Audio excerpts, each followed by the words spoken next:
hello everyone. Welcome back to Royalty Soaps. I could sit here and apologize for my ghostly appearance, but that would be a waste of time. I have made bath bombs less than 30 times in my entire life. I feel like it's a general assumption in the crafting and specifically the handmade beauty industry that if you're good at one particular craft, like soap making, you're good at all the other ones. Every type of product has its own different chemical structure, its own different recipes, its own different ingredients, different tips and tricks to make things work, and different things that you can do to make things just go wrong. Soap making, I've got. Bath bomb making.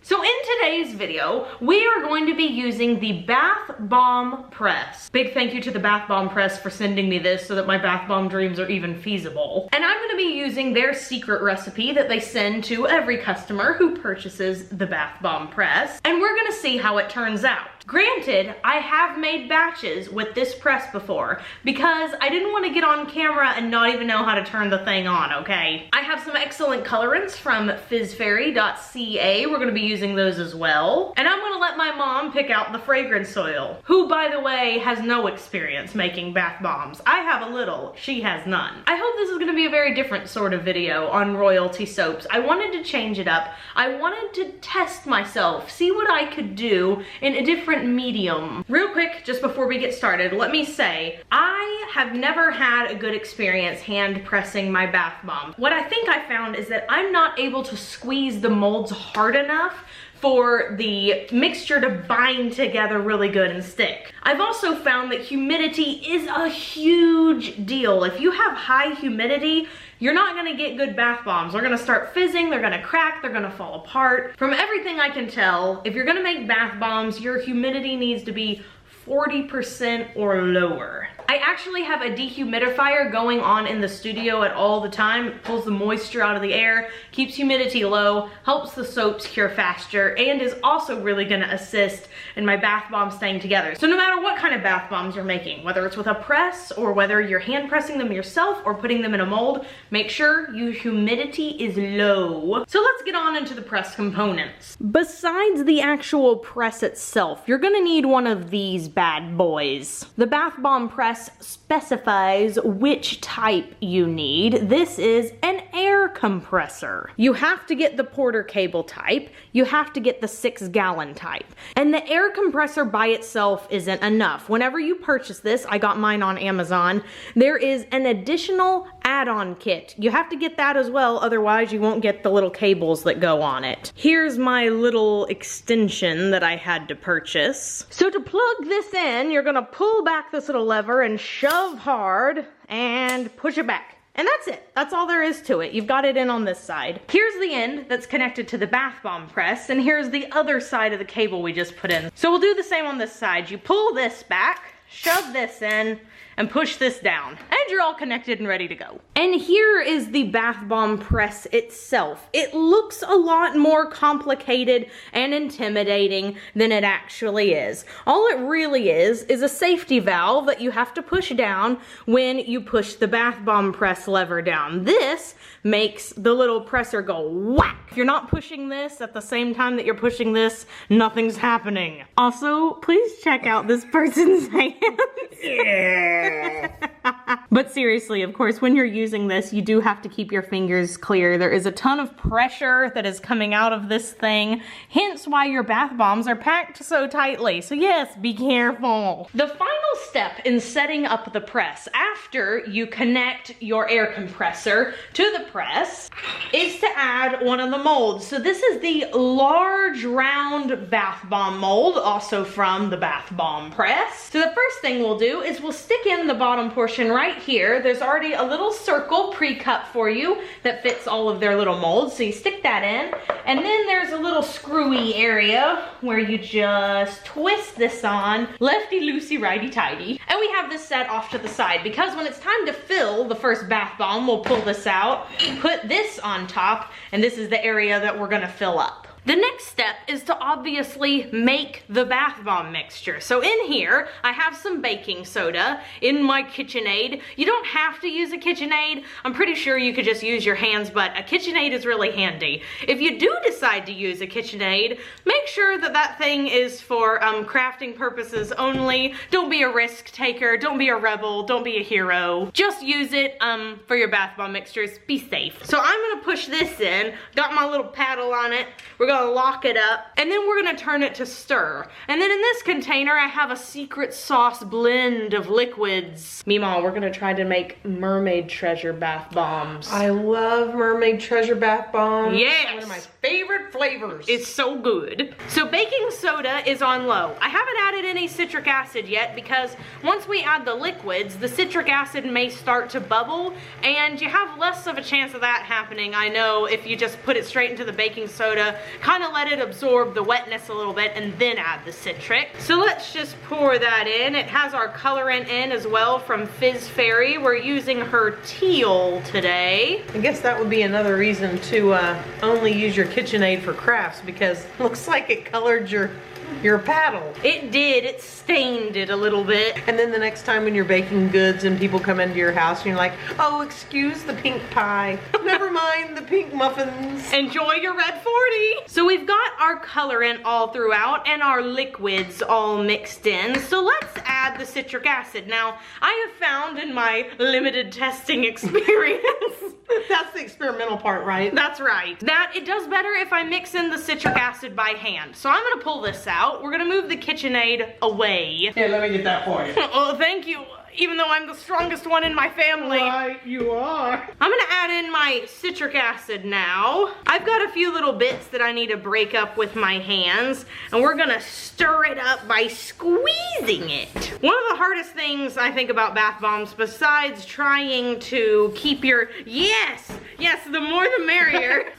Get your little skinny hands out of my fat hands away. I will obey. So one of the hardest things besides trying to monitor the humidity is making sure there's no clumps in it and making sure your consistency is right. And how many times have we read online where it's like, it should feel like wet sand, but my friends, there are many different levels of wet in sand. Have you been to the seaside? So now that that's all mixed in, I think you've done a really stellar job actually. I don't see any crumbles left of the citric acid, and whenever you take a good bit and squeeze it together, it holds together pretty well. That's kind of what you're wanting. If I did this a whole bunch and it broke apart, then that would be bad. I would push that pretty hard to make it come apart. Exactly. That's what we're looking for. So this stuff is ready for pressing. Here's our bath bomb mold. Now there's a small ring around the inside of this mold, so that's how you know which way to flip it. The small ring should line up with the bottom here. And before we fill it first, we're gonna put in some biodegradable glitter. Oh yes. This is Ocean Breeze by Fizz Fairy. It is a blue, green, and silver sparkle.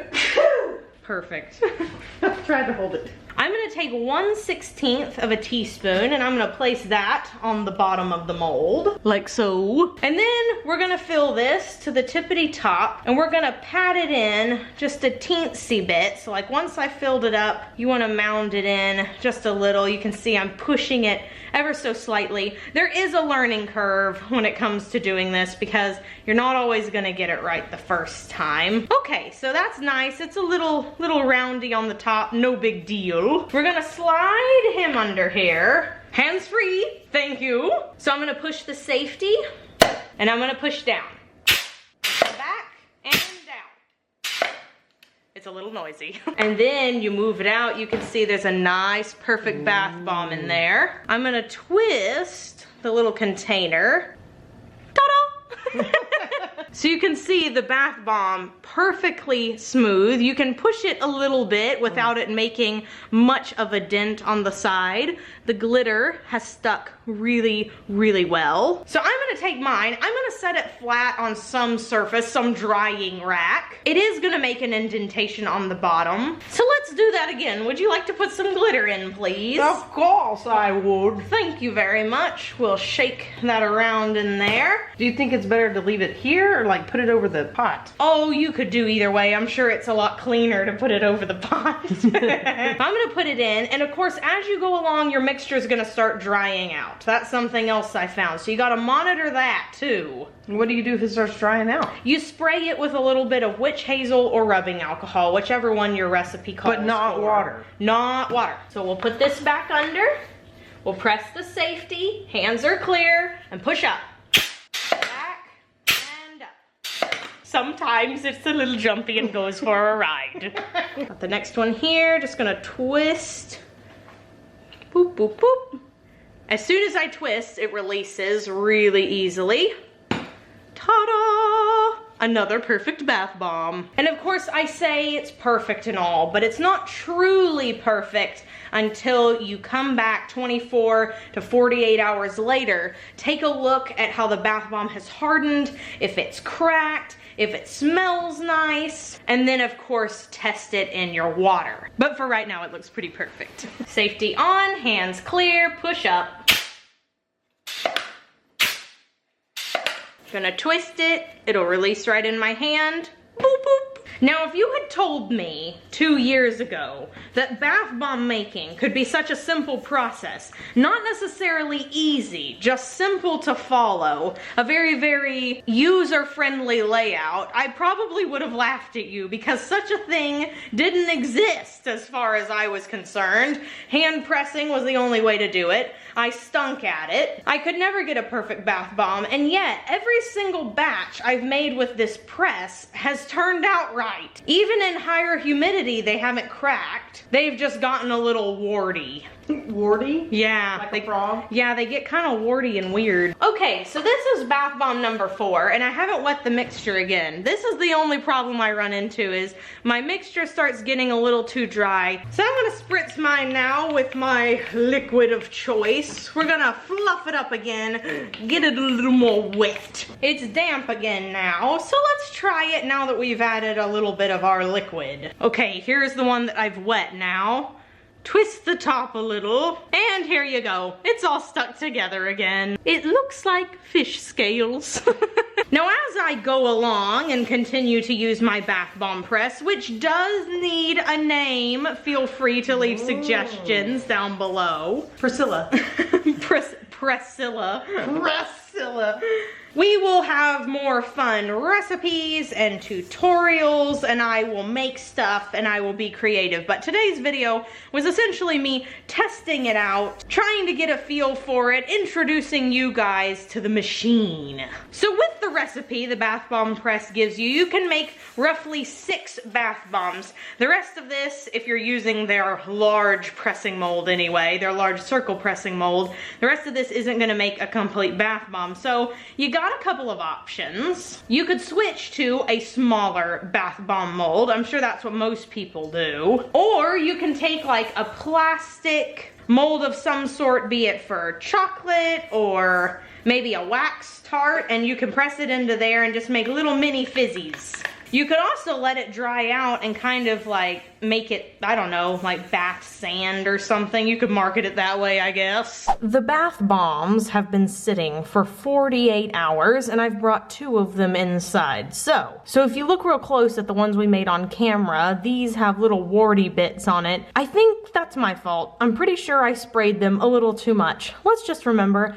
I'm not a professional. I'm very much an amateur. I'm still learning. But there's no cracking. It is hard as a rock. And it weighs about 8 ounces. It's a hefty boy. Off camera, I made a second batch. This one was scented with sugared strawberry. I messed with the recipe a little bit, added some more oils, took out some of the liquid portion, and I think for my climate that seemed to fare a little better. There aren't any warty bits, as you can tell. These are about 7 ounces. I packed them in a little looser and I weighed all of them. So we've got our 2 bath bombs. Let's do a tub test. I gave my bathtub a good scrubbing so that the colorants wouldn't be tempted to stick to the sides of the tub. If you really want to make sure that doesn't happen, of course, you'd put in polysorbate 80, which is an emulsifier, and it keeps the ring from happening, but this original recipe doesn't have that in there. So let's start with the blue one, the Mermaid Treasure.